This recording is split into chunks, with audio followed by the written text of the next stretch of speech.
नमस्कार दोस्तों, आज हम आपकी क्लास 8 का ज्योग्राफी का chapter number 2 land soil water natural vegetation and wild life resource करने वाले हैं। तो आइए शुरू करते हैं। अब यहाँ पे एक कहानी दे रखी है अपन को, जो हमें बस ये चैप्टर थोड़ा सा किस टॉपिक पे ये समझने में हेल्प करेगी।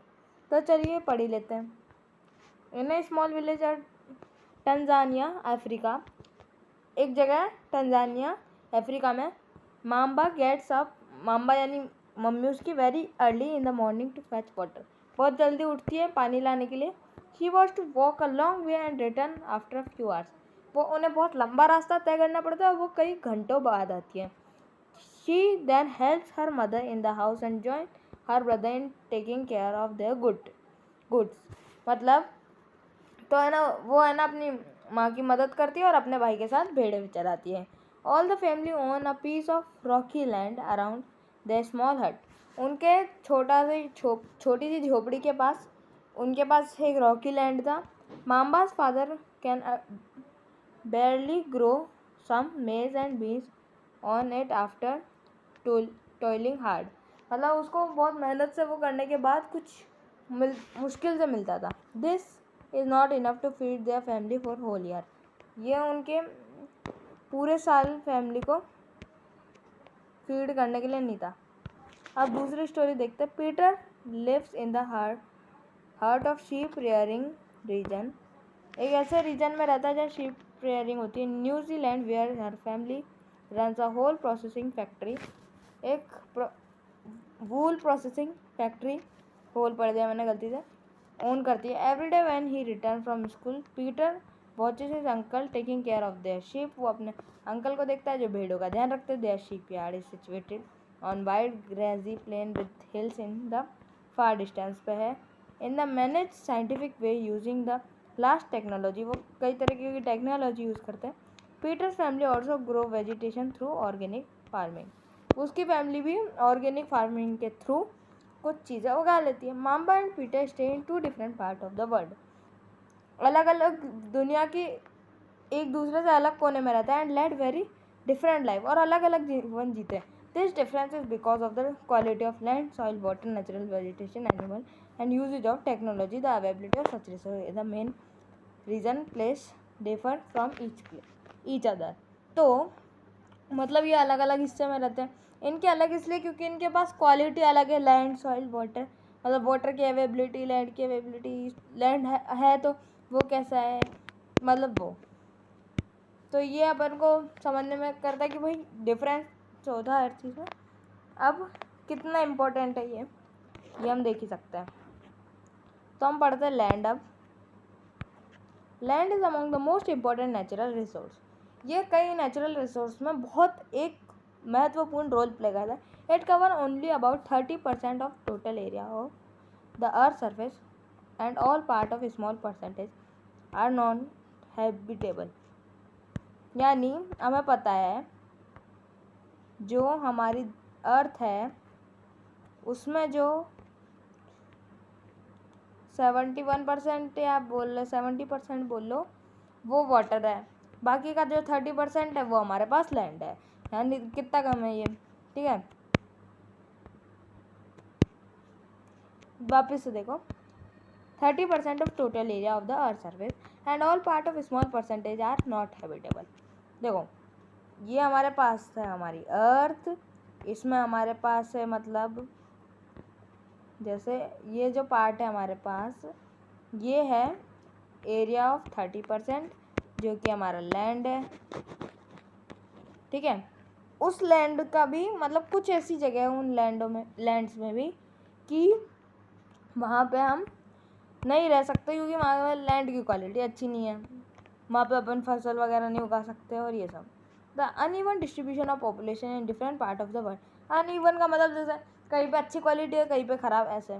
World is mainly due various characteristic of land and climate, अलग जहाँ अच्छी क्वालिटी होती है लैंड और क्लाइमेट की वहाँ लोग ज़्यादा होते हैं, जहाँ कम होती है वहाँ कम होते हैं। The rest topography, steep slope of mountain, low lying area to water, और जहाँ मुश्किल होती है इन सब चीज़ों की अवेबिलिटी वहाँ पे लोग कम होते हैं।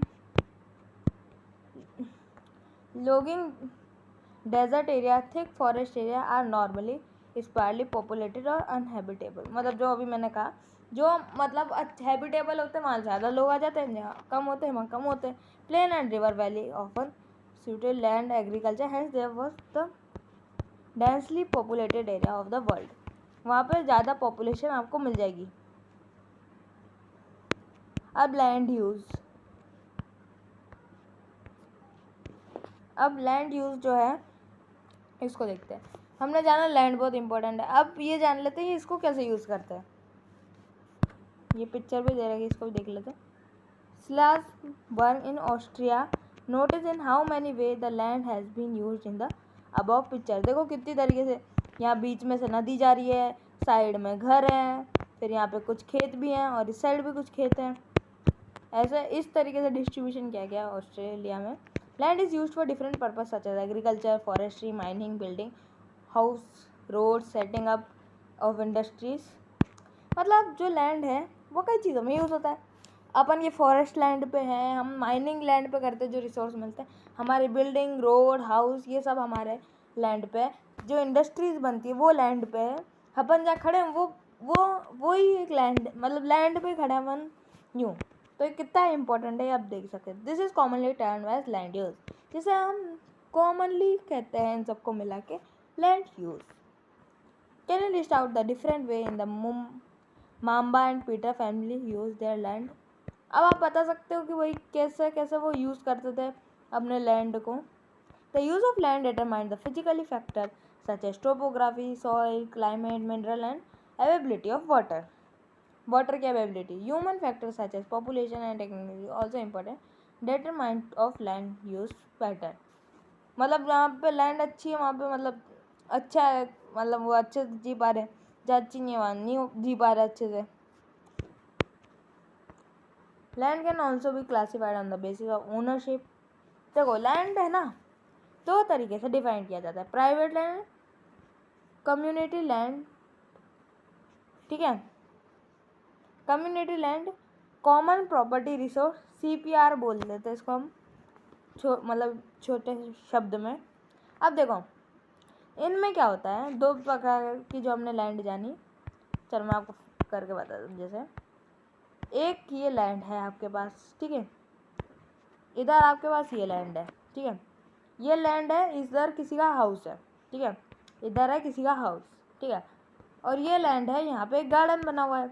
अब देखो गार्डन का आपको पता है, सब जा सकते हैं इस गार्डन में, ऐसे कोई परमानेंटली ओन नहीं होता, बस आपको मतलब उस जगह में तोड़ फोड़ नहीं मचानी। और हाउस जो होता है वो सब किसी के लिए अवेलेबल नहीं होता, वो किसी का पर्सनल होता है, खुद का होता है, ठीक है। तो ऐसे ही होता है, जो प्राइवेट होता है और एक जो प्राइवेट नहीं होता है। मतलब अब आप बोल सकते हो कि भाई कोई ग्रुप ऑफ पीपल है, वो अगर है ना एक लैंड को खरीदेंगे तो मतलब उसे क्या मतलब वो तो फिर बहुत सारे लोगों की हुई ना, तो वो भी शायद CPR होनी चाहिए। नहीं, वो CPR नहीं होगी, उन्हें हम बोलेंगे ग्रुप ऑफ इंडिविजुअल का प्राइवेट लैंड, और उन पर्टिकुलर लोगों के लिए है ना, ऐसे कोई वो नहीं है ना, इसलिए land can also be classified on the basis of own, ये कर लिया अपन अभी, people and their demand on every going, but the availability of land is limited. जो पॉपुलेशन है वो बढ़ती जा रही है, लेकिन जो लैंड है वो लिमिटेड है। मतलब हमारी जो पॉपुलेशन है वो इंक्रीज होती जा रही है, लेकिन हमारे पास लैंड तो उतनी है ना, मतलब ऐसे कोई बढ़ तो नहीं गई, 30 से 40% नहीं होगी ना ऐसे।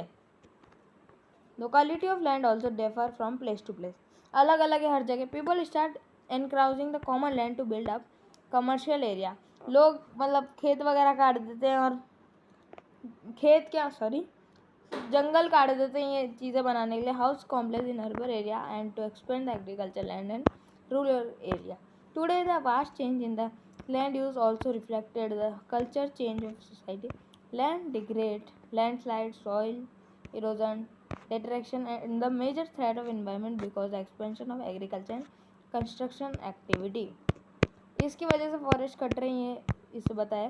अब देखो कैसे चेंज होता है लैंड। देखो पहली पिक्चर में हम देख सकते हैं बढ़िया पेड़ हैं, छोटे छोटे से घर हैं, और ये एक नॉर्मल टूल का यूज़ कर रहा है खेती के लिए। अब हम थोड़ा सा आगे बढ़ जाते हैं। जिसमें हम पहले हमने कच्चे मकान देखे थे, अब हमारे पास कुछ पक्के मकान आ चुके हैं। जो फॉरेस्ट है वो थोड़े कम हो गए हैं, यहाँ पे ये वो हो चुके हैं। और ये अब देखो यहाँ पे ट्रैक्टर का यूज़ हो रहा है, पहले वो हल का यूज़ कर रहा था, ठीक है। अब और आगे आ जाते हैं आप। अब यहाँ पे जो है बिल्डिंग्स आ गई है बड़ी बड़ी, है ना, बस आ गई है। जो पेड़ हैं वो पौधे और कम हो गए हैं। और अब ये देखो, जो पहले के पेड़ पौधे बचे थे वो भी हट गए हैं। बस ये गार्डन है यहाँ पे, बिल्कुल पहले मतलब थोड़ा छोटा था, अब मतलब बहुत ज़्यादा व्हीकल्स निकल रहे हैं। पूरी जगह पे बिल्डिंग्स हैं, यहाँ पे बिल्डिंग्स हैं, ऐसा हो गया है। तो इस तरीके से हमारा चेंज होता जा रहा है। Conversion of land resource. अब हम कन्वर्जन ऑफ लैंड रिसोर्स पढ़ेंगे।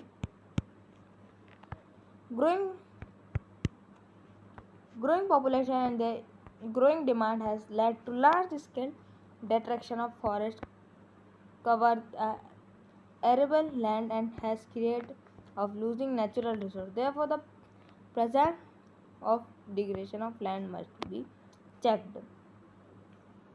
Afforestation, the land regulation of chemical pesticides, fertilizer, check on organic common method used for. अब ये अपन फर्टिलाइज़र वगैरह का यूज़ करते हैं, हम लैंड की क्वालिटी चेंज करते रहते हैं बार बार। इसके मतलब जो क्वालिटी वो डिक्रीज हो रही है धीरे धीरे, ठीक है। अब देखो, हम टॉपिक चेंज करते हुए हम सॉइल पे आ जाते हैं। लैंड उसके ऊपर ही सॉइल होती है। A thin layer of granny substance covering the surface of the earth is called soil. जो ग्रेनी सा सब्सटेंस होता है जो अर्थ को कवर करके बैठा है वो है हमारा soil. It is closely link to land. ये बहुत सबसे पास है लैंड के। Land form determine the type of soil. Soil is made up of organic matter. Organic matter से बनती है mineral weathered rock found in earth that happen through the process of weathering the right mix of mineral and organic.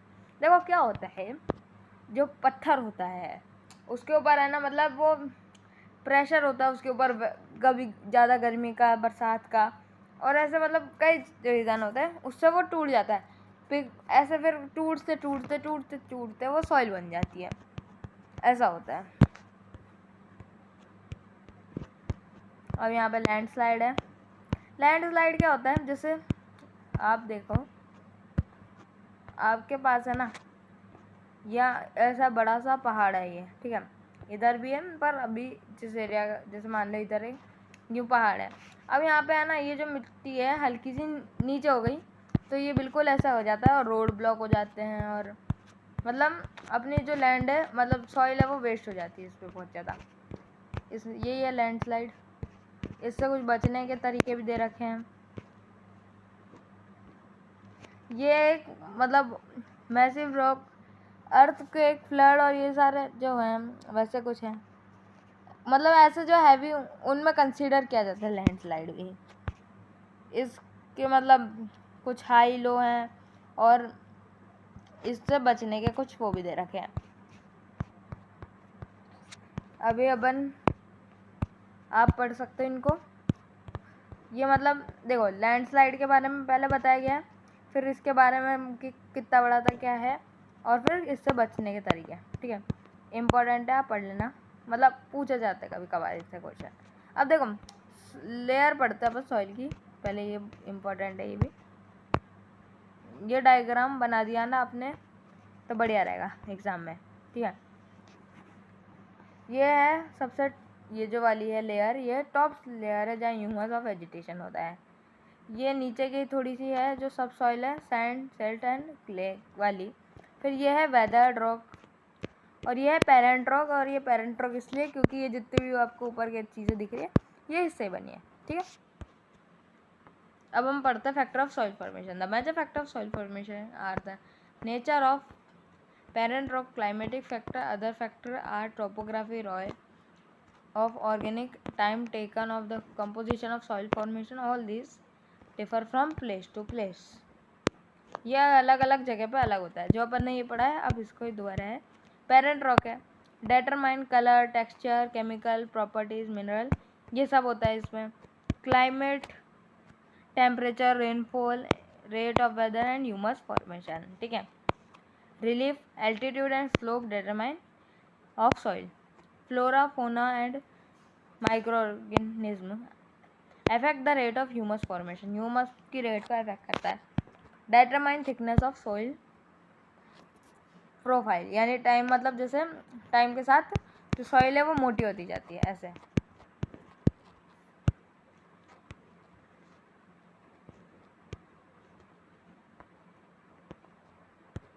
Degradation of soil and conversion of measure.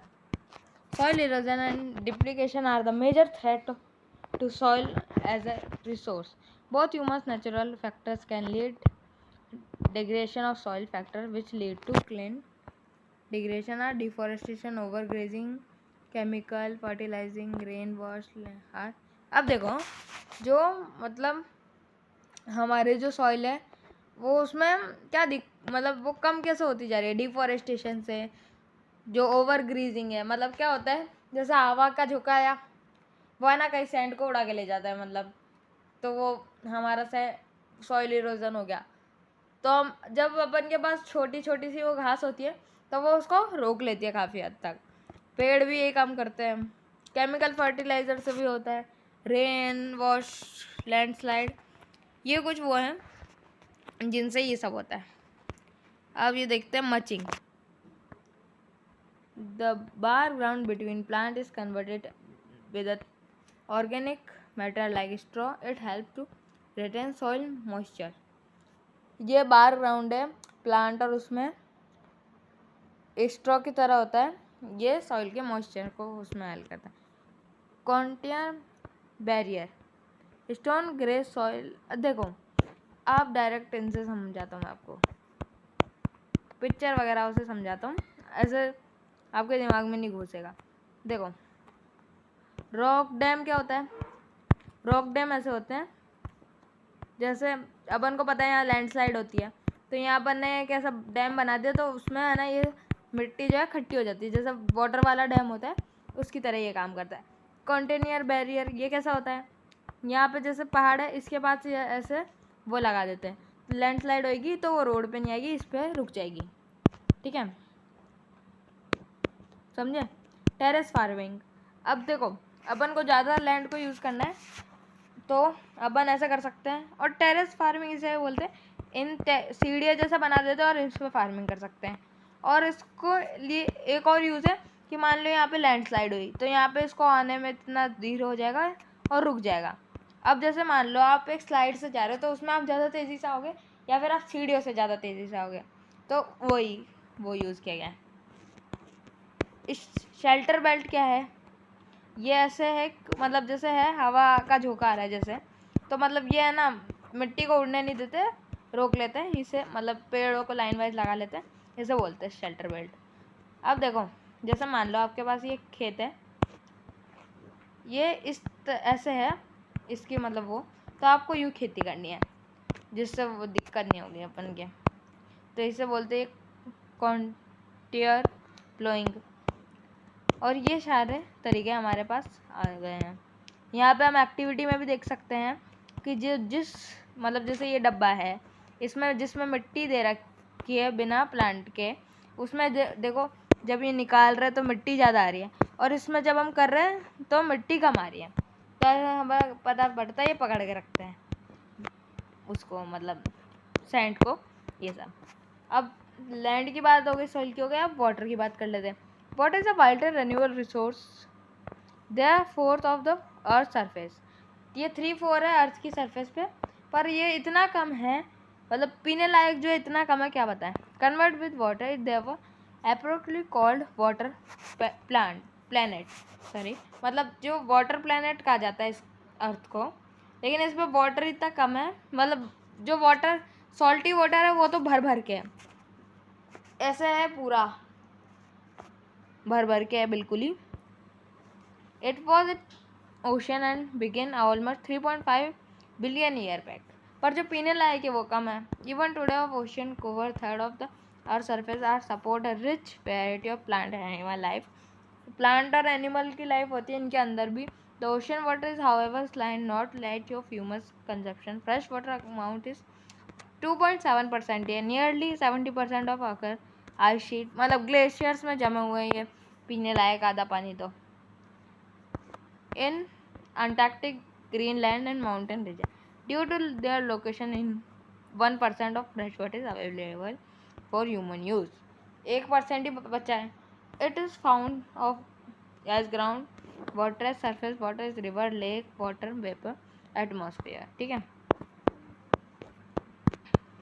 Fresh water therefore the most previous substance on earth. ये बहुत कम है इस अर्थ पे. Water can neither be added nor subtracted from earth. The total volume remained constant. Its abundance only seemed to vary because it is in contact motion, cycling through the ocean, the air, the land and back again through the process of evaporation, precipitation and runoff. These you already know it referred to as the water cycle.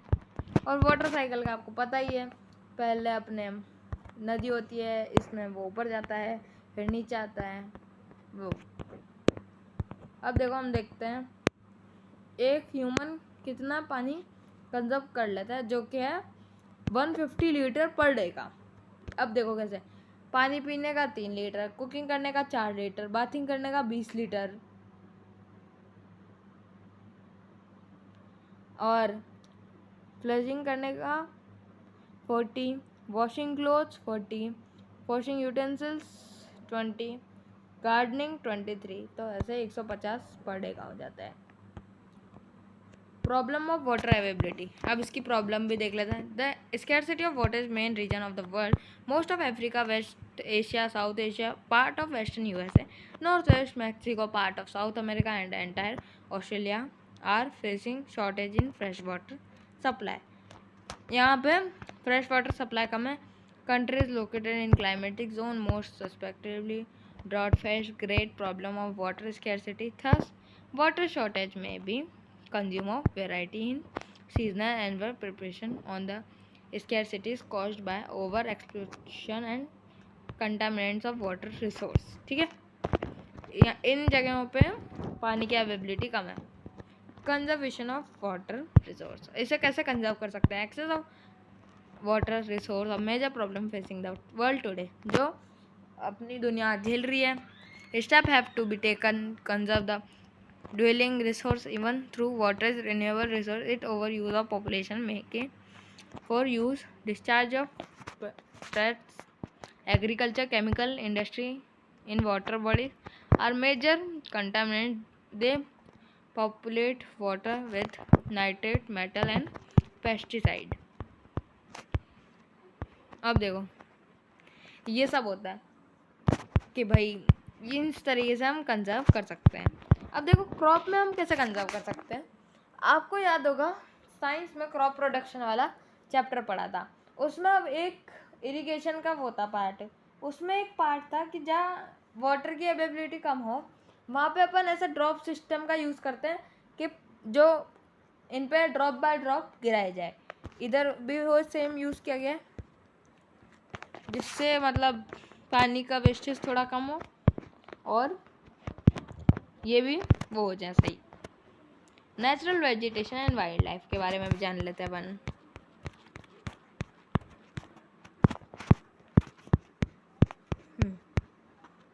अब देखो some school children were visiting and on handicraft the artificials were collected from different part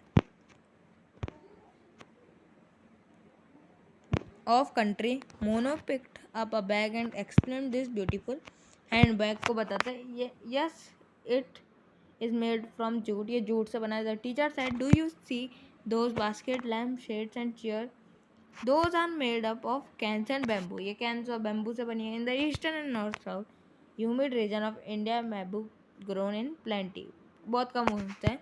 Jazzy was excited to see silk scarf. वो silk scarf को देख के excited हो जाती है. See this beautiful scarf. The teacher explained that silk is obtained from silkworm. ये silkworm से होता है. ये क्या करता है अपने आसपास वो ककून बना लेता है और मतलब वो ककून बना के है ना उसे ही सिल्क बोलते हैं. मतलब इन्हें पालना होता है और फिर इससे सिल्क एक्सट्रैक्ट किया जाता है, ठीक है। इस तरीके से सिल्क ऑब्टेन होता है। Natural vegetation exist on the narrow zone of contact between lithosphere, hydrosphere, atmosphere, ये क्लास 6 का है। That we all call biosphere. Land, soil, water, मतलब लैंड, वाटर, एयर जहाँ मिलते हैं ये तीनों, उसे हम बायोस्फीयर बोलते हैं। In the biosphere living being are interrelated and interdependent on each other, एक दूसरे के लिए डिपेंडेंट है, जैसे CO2 O2 वाला है अपना। This life supporting system is known as ecosystem, इसे इकोसिस्टम बोलते हैं।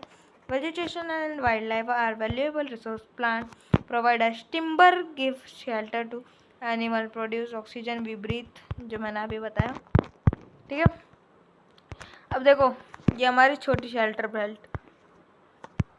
Essential of growing crop as a shelter belt help storage of underground water, give us fruit, nuts, ये सब देते हैं, and also paper that is so essential for the studies, जो हमारी studies के लिए बहुत इंपॉर्टेंट है paper.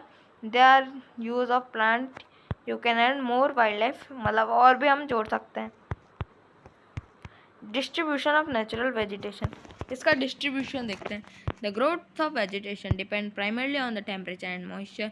The major vegetation type of world are grouped as forest, grassland, shrub and tinder. In area of heavy rainfall, huge trees are the forest of thus associated with area having water supplies, amount of moisture decrease the size of tree, और इस तरीके से है ये distribution जो हम देख सकते हैं। देखो, a python in a forest, a college of a forest made by school student. Conservation of natural vegetation, मतलब अब इसको कंजर्व करने का है। देखो फॉरेस्ट फायर का हमने उसमें भी देखा था केमिस्ट्री में कि कैसे फॉरेस्ट फायर मतलब हो जाती है, मतलब साइंस के चैप्टर्स में देखा था कि वो हो जाता है फॉरेस्ट फायर, हल्की सी आग पकड़ लेती है घास वगैरह जब।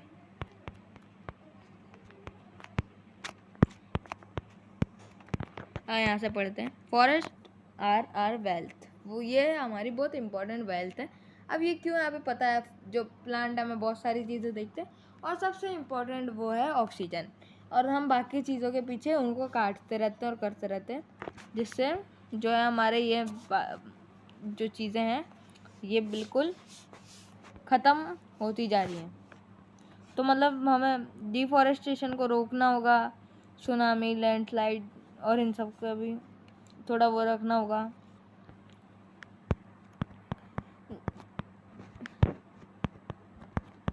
अब यहाँ देखो, programme like social foresting should be encouraged. The regional and community level school children should be encouraged to bird watch and visit nature camps so that they appreciate the habitat of varied species. मतलब जैसे क्या होता है, मैं आपको simple जो ये था बताता हूँ। देखो हमें कंजर्व करके रखना है, जो मैंने आपको बताया कि कैसे करना है, कि हमें डिफॉरेस्टेशन को रोक के अफॉरेस्टेशन करना है, जो कि है पेड़ बढ़ाना, वरना जिंदा रहना बहुत मुश्किल हो जाएगा। कुछ ऐसे एनिमल्स होते हैं जो है ना बहुत कम बचे, क्योंकि इंसानों को उनके हॉर्न और ये सब अलग अलग स्किन वगैरह चाहिए होती है, जिससे वो आइटम्स बना सके और बेच सके। तो है ना, उसके लिए वो क्या करते हैं, इनको मारते हैं। तो इनकी जो अवेबिलिटी है ना वो बिल्कुल कम हो चुकी है, इसलिए जो इन पे बैन लगाते हैं कि भाई इनको मत मारो, और फिर ये वापस से वो हो पाए, बढ़ पाए, जिससे, क्योंकि इंसान मार मार के इनको ख़त्म करने के कगार पे ला देता है। और मतलब हमें ये सब चीज़ें रोकनी है, तो इस तरीके से हम इसको कंजर्व कर सकते हैं। तो इसी के साथ हमारा ये इंटरेस्टिंग सा चैप्टर जो है ख़त्म हो चुका है। अगर आपको अच्छा लगा तो प्लीज़ हमारे जो चैनल है उसको सब्सक्राइब करें, वीडियो को लाइक करें। मैं मिलता अगले वीडियो में, तब तक के लिए बाय।